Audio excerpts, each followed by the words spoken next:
மூணாவது விஷயத்துக்கு போவோம். இது கொஞ்சம் ஸ்ட்ராங்கான விஷயம். முதல் ரெண்டு விஷயம் பெரிய விஷயம் இல்லை. மூன்றாவது என்ன என்றால், மதுரை காஞ்சியில் 461 அந்த ஒரு லைன், அதிலிருந்து ஆரம்பித்து இங்கும் ஒரு பள்ளியானது வருகிறது. இந்த பள்ளியை பற்றிய வர்ணனை மிகவும் அழகாக வருகிறது. இது திண்கணிர் மதானி என்று ஆரம்பம். இந்த விஷயம் கடவுள் பள்ளியும் என்று இருக்கிறது. இது பள்ளி என்கிற சொல் இங்கு பௌத்த பள்ளியாக இருக்கலாம் என்று ஒரு விளக்கம் தருகிறார். இது பௌத்த பள்ளி என்று நாம் கூறுவதற்கு அந்த செய்யுளில் எந்த தடயமும் இல்லை. அதற்கு அடுத்த செய்யுளில் 475வது வரியிலிருந்து வரக்கூடிய ஒரு செய்யுள், அந்த செய்யுளில் இது சமணப்பள்ளியாக இருக்கலாம் என்று கூறுகிறார். பள்ளி என்கிற சொல்லால் ஒரு தடயம் இருக்கிறது. இதுதான் ஸ்ட்ராங்கான பாயிண்ட். என்ன தடயம் என்றால், பூவும் புகையும் சாவகர் பழிச்ச என்கிற சொல் வருகிறது. அந்த பள்ளியில் சாவகர்கள் இருக்கிறார்கள் என்கின்ற சொல். சாவக என்கிறது ஸ்ராவக என்கிற சம்ஸ்கிருத சொல்லின் திரிவு. சாவக என்கிறது. ஸ்ராவகர்கள் என்றால் சீடர்கள் என்று பொருள். சமண சமயத்தில் சாவக என்பது சீடர்களை குறிக்கும். அந்த சாவகர்கள் வாழக்கூடிய பள்ளி என்று வருவதால் இது சமணப்பள்ளியாக இருக்கக்கூடும் என்று. முக்கியமாக ஒரு விஷயம் நாம் தெரிந்து கொள்ள வேண்டும். இதை போன்ற சொற்கள், சாவக என்கிற சொல் சமணத்தில் அதிகமாக பயன்படுகிறது என்கிறது உண்மைதான். ஆனால் அது வேதியர்களுடைய மார்க்கத்தில், வேதத்தில் அது இல்லை என்று சொல்ல முடியாது. இன்னும் சொல்ல போனா, சமண என்கிற சொல்லே சிரமண என்கிறதுல வந்தது. சமண என்றாலே ஜைனர்கள் தான் என்று கூறிவிட முடியாது. சிரமண என்றால் சிரமத்தோடு தவம் செய்பவர்கள் என்று பொருள். இந்த சிரமண என்கிறது வேத சொல், தைத்திரிய ஆரண்யகத்தில் வரக்கூடிய சொல். ரிஷி முனிவர்களை சிரமணர்கள் என்று வேதம் கூறும். வால்மீகியும் சிரமணி என்று சபரியை கூறுகிறார். சிரமணீம் தர்மநிபுணாம் அபிகச்சேதி ராகவாம்.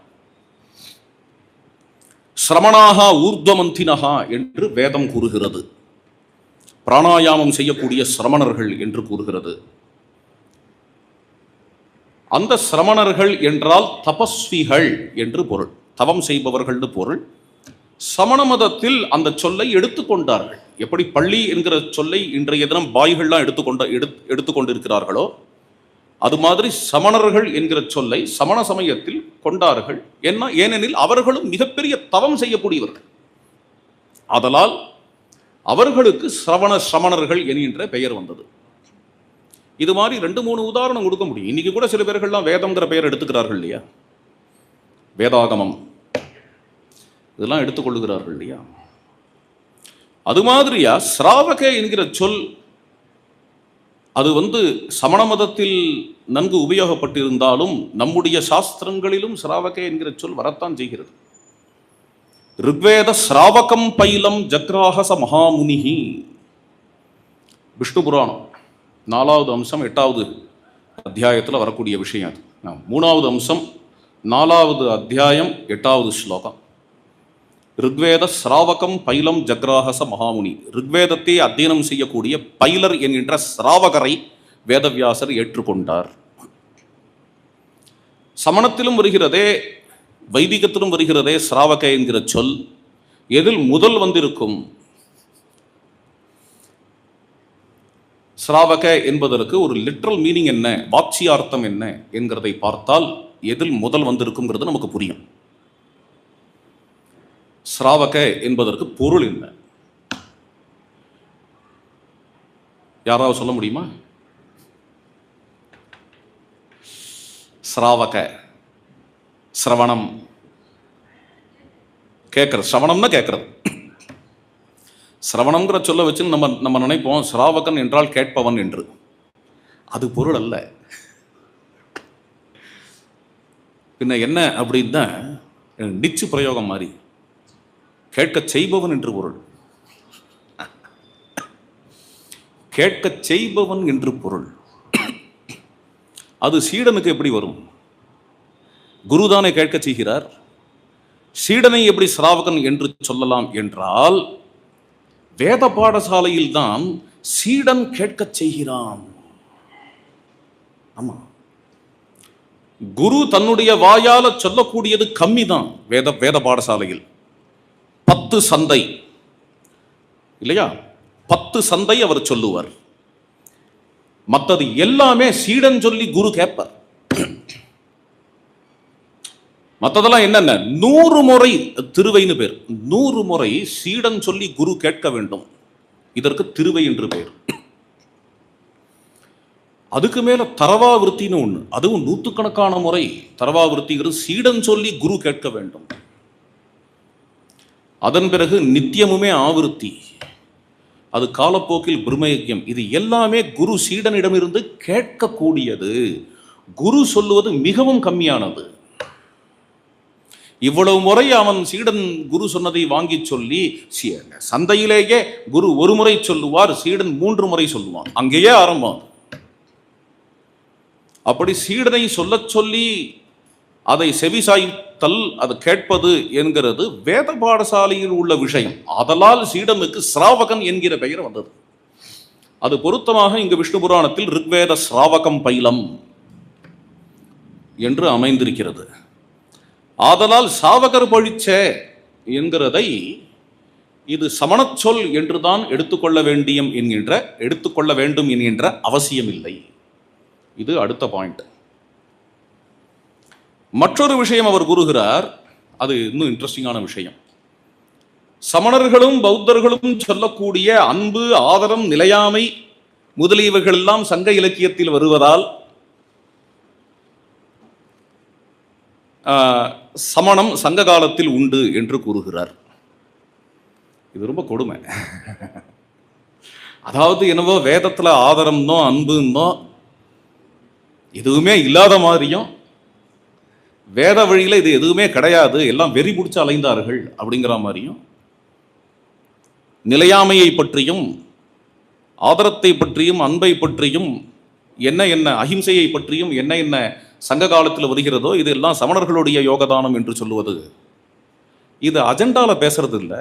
ரொம்ப பெரியவர். யாரு? இப்போ சொன்னேனே, துரைசாமி பிள்ளை என்பவர். அவர் மிகவும் பெரியவர். அவரிடத்துல எனக்கு பெருமதிப்பு உண்டு. அது வெறும் ஏதோ ஒரு ஹிடன் அஜெண்டால அது மாதிரி பேசல. பின்ன ஏன் அது மாதிரி வார்த்தை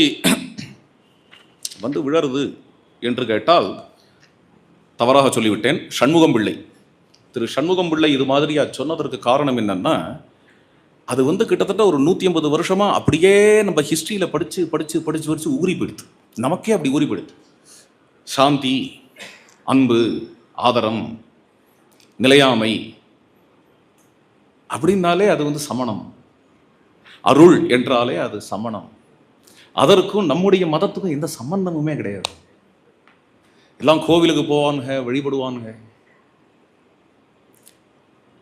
என்ன அது மாதிரியா நம்பிக்கை எல்லாம் ஹிந்து தெய்வங்கள் விஷயமான நம்பிக்கையா இருக்கும். முருகன் பாங்க, சிவபெருமான் பாங்க, திருமால் பாங்க.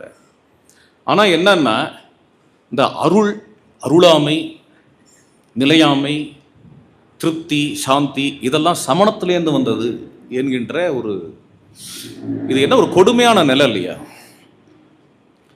சங்க இலக்கியத்தில் இருக்கக்கூடிய அருள் என்பதோ, நிலையாமை என்பதோ, திருப்தி என்பதோ, சாந்தி என்பதோ, 4 பேர்களுக்கு நல்லது செய்யறதுங்கிற எண்ணமோ, இதெல்லாம் எப்படிப்பட்டது என்பதை சங்க இலக்கியத்தை கொண்டே நாம் காண்போம்.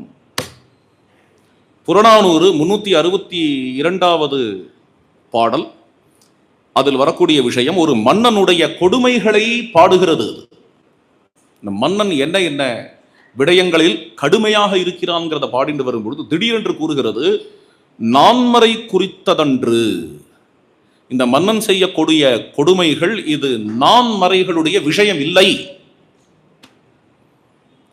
அருள் ஆகாமையின் அறங் குறித்ததன்று. இதில் அருள் இல்லாததால் இது அறங் குறித்தது அன்று. பொருளாகுதலின் அருளாகாமை.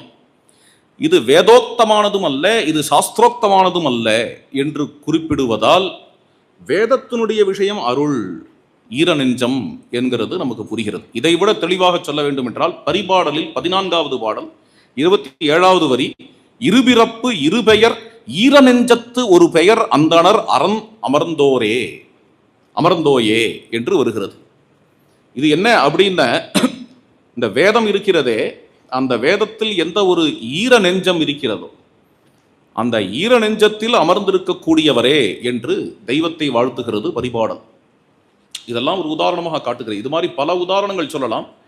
வேதத்திற்கும் அருளுக்கும், வேதத்திற்கும் கருணைக்கும், மனிதாபிமானத்துக்கும் தொடர்பை காட்டக்கூடிய பல பாடல் சங்க இலக்கியங்களில் இருக்கின்றன. இந்த ஒரு அருளோ அல்லது நிலையாமையோ இது புறச்சமயத்திலிருந்து தான் நமக்கு வர வேண்டும் என்கின்ற அவசியம் இல்லை. புறச்சமயம் அவ்வாறு சொன்னால் அதையும் வாழ்த்துவோம், அது வேறு விஷயம்.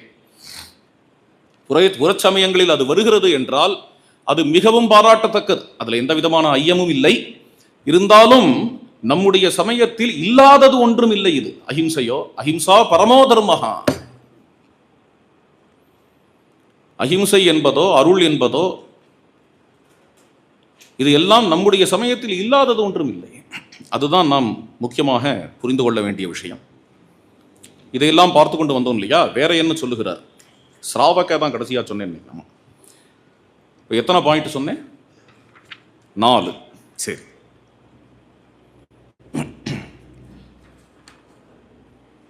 இந்த 4 விஷயங்கள் தான் நினைக்கிறேன். அதாவது முதல் விஷயம், உலோச்சனர் இளம்போதியார் என்பது ராஜசூயம் செய்யக்கூடிய மன்னனை வாழ்த்தியவர். அவரை பௌத்தர் என்று சொல்ல வேண்டிய தேவையில்லை என்று கூறினோம். பட்டினப்பாளையில் பள்ளி என்று வரக்கூடிய இடத்திலேயே அங்கி வேட்கும் அக்னியை வளர்க்கக்கூடியவர்கள் அங்கு இருந்ததை கூறுவதால் அதையும் நாம் சமணம் என்று பார்க்க வேண்டிய அவசியம் இல்லை என்று கூறினோம். 2. மூன்றாவது என்ன என்றால், சாவகர் என்பது வேதத்திலும் உண்டு என்பதால் அதையும் சமணம் என்று காண வேண்டிய அவசியம் இல்லை என்கிறதை பார்த்தோம். 4வது, அருள், கொடை முதலிய விஷயங்கள் அதுவும் வேத மார்க்கத்தில் உண்டு என்பதால் அதுவும் புறச்சமயத்திலிருந்து வந்தது என்று காண வேண்டிய அவசியம் இல்லை என்று பார்த்தோம். 5வது, இன்னும் ஒரே ஒரு பாயிண்ட் இருக்கு. 5வது விஷயம் என்ன என்று கேட்டால், உண்ணாமையின் உயங்கிய மருங்கின் ஆடாப்படிவத்து ஆன்றோர் போல, அகநானூறு 123வது பாடல். சான்றோர்களை பற்றி இந்த இடம் கூறுகிறது. இந்த சான்றோர்கள் எப்படி இருக்கிறார்கள்? வெகு நாட்கள் உண்ணாமல் இருக்கிறார்கள். உண்ணாமையின் உயங்கிய மருங்கின் ஆடாப்படிவத்து, உண்ணாமல் இருக்கிறார்கள் என்று மட்டும் இல்லாமல் ஸ்நானம் இல்லாது இருக்கிறார்கள், நீராடாமல் இருக்கிறார்கள். நீராடாமலும் உண்ணாமலும் இருப்பது என்கிறது சமணத்தில் தான் காண முடியும் என்பதால் இது சமண விஷயம் என்று அவர் கூறுகிறார், திரு சண்முகம் பிள்ளை அவர்கள். அப்படியும் அவசியம் இல்லை. ஏனெனில் ஆப்தோரியாமம் முதலிய யாகங்களில், அந்த யாகம் ஆரம்பத்திலிருந்து முடிவு வரைக்கும் இந்த வேத விரதங்களில் அவர்கள் உண்ணாமையும் இருப்பார்கள், நீராடாமலும் இருப்பார்கள். இன்னும் சொல்ல போனால் இந்த மாதவிடாய் காலத்தில் நீராடாமல் இருக்கிறார்கள் இல்லவா பெண்கள், என்ன காரணம்னு தெரியுமா? அது பல பேர்களுக்கு தெரியாது. அது ஒரு வேத விரதம். விரதம் என்று தைத்திரிய பிராமணம் கூறுகிறது. அது ஒரு வேத விரதம். வேத விரதம் என்பதனால் அந்த சமயத்தில் நீராடாமல் இருக்கிறார்கள். சில விரதங்கள் பார்த்தீங்கன்னா, உபநயனம் அது முடிந்தவுடனே உள்ள நாட்கள், இது மாதிரியான நாட்களில் நீராடாமல் இருப்பது என்கிற பழக்கம் வேத மார்க்கத்திலும் உண்டு. இது முக்கியமான விஷயம். அதனால இதை நாம் எடுத்து பேச முடியாது. அது ரொம்ப அழகா சொல்லுவார். பீவா யஜதே, யாகம் ஆரம்பிக்கும் பொழுது யாகம் செய்பவன் இருக்காரே அவர் புஷ்டி துஷ்டியா இருப்பாராம். யாகத்துக்கு வந்தவர்கள் இருக்கிறார்களே அவர்கள் இளைத்து எலும்பும் தோலுமாக வருவார்கள். யாகம் முடியும் பொழுது யாகம் செய்பவர் அவர் உபவாசம் இருந்து இளைத்து விடுவார். யாகத்தை தரிசிக்க வந்தவர்கள் எல்லாரும் யஜ்ய பிரசாதத்தை உண்டு அவர்கள் எல்லாரும் பருமனாகி விடுவார்கள். இவ்வாறு நடக்கும் யாகம் ஒரு சம்பன்னமான யாகம், நிறைவான யாகம் என்றெல்லாம் கூறுவார்கள். அப்படிப்பட்ட யாக காலத்து உபவாசம் அதே யாக காலத்தில் நீராடாமல் இருப்பது என்கிறதும் வேத விரதத்தில் ஒன்று. அது மாதிரி இருக்கு. அதனால இதையும் சமணம் என்று கூற வேண்டும் என்கின்ற அவசியம் இல்லை. ஒரு தெள்ளத் தெளிவாக ஏதாவது ஒரு சமண தெய்வத்தையோ அல்லது சமணத்தின் வாதத்தையோ, சியாத்வாதம் முதலிய சமணத்தின் வாதங்களையோ சமணங்களின் தத்துவங்களையோ எடுத்து சங்க இலக்கியம் எங்கேயும் காட்டவே இல்லை, எங்கும் அவ்வாறு வைக்கவில்லை என்கிறதனால் சங்க இலக்கியங்களில் அவர் திரு துரைசாமி பிள்ளை சொன்ன மாதிரி சங்க இலக்கியங்களில் எங்குமே சமணம் பௌத்தம் முதலியவைகளின் குறிப்பு இல்லை என்கிறது தான் அடியனுக்கும் தோன்றுகிறது. இதை பற்றி யார்கிட்டையாவது பர்சனலாக நான் சொன்னேன்னா, சாதாரணமாக ஓரளவுக்கு தமிழ் அறிஞர்கள்ட்டையே சங்க இலக்கியத்தில் சமணம் பௌத்தத்தினுடைய குறிப்பு இல்லைன்னு சில பேர் கருதுகிறார்களே அப்படின்னு எதையா கேட்டான்னா, உடனடியாக பட்டென்று அவர்கள்ட்டேருந்து வரக்கூடிய ஒரு ரெஸ்பான்ஸ் என்ன அப்படின்னா, மணிமேகலையில் வருகிறதே, சிலப்பதிகாரத்தில் வருகிறதே, இப்படித்தான் கூறுகிறார்கள். இது மாதிரியான ஒரு லெத்தார்ஜிக் ஆட்டிடியூட் நம்ம எடுக்கக்கூடாது. நமக்கே தெரியல, மணிமேகலையோ அல்லது சீவக சிந்தாமணியோ இதெல்லாம் சங்க இலக்கியம் கிடையாது. இங்கு நாம் 2 நாட்களாக சொல்லிக்கொண்டு இருக்கிறது மேல் கணக்கு நூல் மட்டுமே, சங்க இலக்கியங்கள் மட்டுமே. அதை தாண்டி நான் போகவே இல்லை. நேத்திக்கும் சரி இன்னைக்கும் சரி, இன்னும் 10 நாள் கூட சொல்லலாம். சொல்லியிருக்கோம், எல்லாம் யூடியூப்ல இருக்கு, விடுனா கேட்டுக்கலாம். வேதம் நிறைந்த தமிழ்நாடு என்கின்ற தலைப்புல ஒரு 108 எபிசோடு இருக்கு யூடியூப்ல. நம்ம சேனல்லையும் இருக்கு, குரு சேனல்லையும் இருக்கு. அடியன் சொன்னது அதனுடைய சுருக்கம் தான் இந்த 2 நாள் நான் சொல்றது. அவ்வளவு விஷயம் இருக்கு சங்க இலக்கியத்தில் வேதத்தை பத்தி. இன்னும் விளையாட்டு இல்லை, அவ்வளவு விஷயம் இருக்கு. அதுக்காக இது சொன்னேன். இப்போ மேல நம்ம இந்த பாடலை தான் பார்க்கணும். அப்ப இந்த பாடல்ல வருதே அது 6வது. அதுக்காக தான் இவ்வளவு சொன்னேன். 6வது விஷயம் எடுத்துக்கொள்வோம். இது என்னவென்றால், இங்க வரக்கூடியது இகழ் கண்டோர் மிகழ் சாயுமார் என்கிறது. அதாவது வேதத்தை தேசிக்கக்கூடியவர்களை வென்றவன் கவுனியன் விண்ணந்தாயன் என்று வருகிறதே, இங்கு இவர்கள் பௌத்தர்கள் சமணர்களாக இருக்கக்கூடுமோ என்றால் துரைசாமி பிள்ளை பிரகாரம் இதுவும் இல்லை என்றுதான் ஆகிறது. அப்போ இவர்கள் யாராக இருக்கக்கூடும் என்கிறதை நாம் சொல்லி ஆகணும். இங்க இவர்கள் யாராக இருக்கக்கூடும் என்கிறது ஒன்று யூகிக்கிறது கஷ்டம் இல்லை. ஒரு பெரிய சமயங்கள் பௌத்தம் மாதிரியோ சமணம் மாதிரியோ வேதத்தை விரோதித்துக் கொண்டு சமயங்கள் தோன்ற வேண்டும் என்கின்ற அவசியம் இல்லை. சில தனி மனிதர்கள் இருந்திருக்கலாம், வேதத்தை தவறு என்று கூறக்கூடிய தனி மனிதர்கள் காலங்காலமாகவே இருந்திருக்கிறார்கள். அது இன்னும் சொல்ல போனால் ரிக்வேதத்திலேயே இருக்கிறார்கள். ரிக்வேதத்திலேயே அதுக்கான ரெஃபரன்ஸ் இருக்கு. உதாரணத்துக்கு சொல்லுகிறேன். இது 8வது மண்டலம் 100வது சூக்தம் 4வது மந்திரம். நேந்திரோ அஸ்தீதி நேம உத்வ ஆக கையும் ததருச கம் அபிஷ்டவாமே என்று கூறுகிறது. நேமபார்கவர் என்கிறவர் ந இந்திரஹா அஸ்தி, இந்திரன் முதலிய தேவர்கள் இல்லவே இல்லை என்று கூறினார். அதற்கு அவர் கொடுத்த லாஜிக் என்னென்ன? கையும் ததரச, யார் பார்த்தார்கள், அந்த இந்திரனையோ வருணனையோ யார் பார்த்தார்கள் என்று கூறினார் என்று வேதத்தில் பதிவாயிருக்கிறது. இன்னொரு இடம் சொல்லுகிறேன். ஏத்வாம் இந்திர ந துஷ்டுவுஹு ரிஷயோ ஏச்ச துஷ்டுவுஹு மமேத் வர்தஸ்வ சுஷ்டுதஹா. இது 8வது மண்டலம் 6வது சூக்தம் 12வது மந்திரம். ஏத்வாம் இந்திர ந துஷ்டுவுஹு, உம்மை துதிக்காதவர்கள்,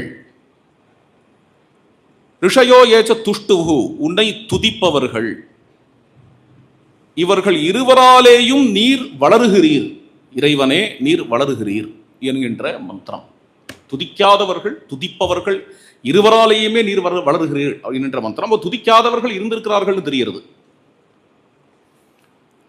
வேற ஒரு விஷயம் சொல்றேன். பக்தம் அபக்தம் அவோவியந்தோ அஜரா அக்னயா வெந்தோ அஜராக. இது முதல் மண்டலம். பல விஷயங்கள் சொல்லிட்டு போலாம். ஏவேதேஷா புருத்தமா திருஷேகம் ந அஜாமிம் ந பரிவிருணத்தி ஜாமிம். இது இன்னும் ஆச்சரியம். இது என்ன என்றால், உம்மை அண்டியவர்களாக இருந்தாலும் உம்மை விரோதித்து கொண்டவர்களாக இருந்தாலும் தவறு செய்தவர்களை நீர் விடுவதில்லை.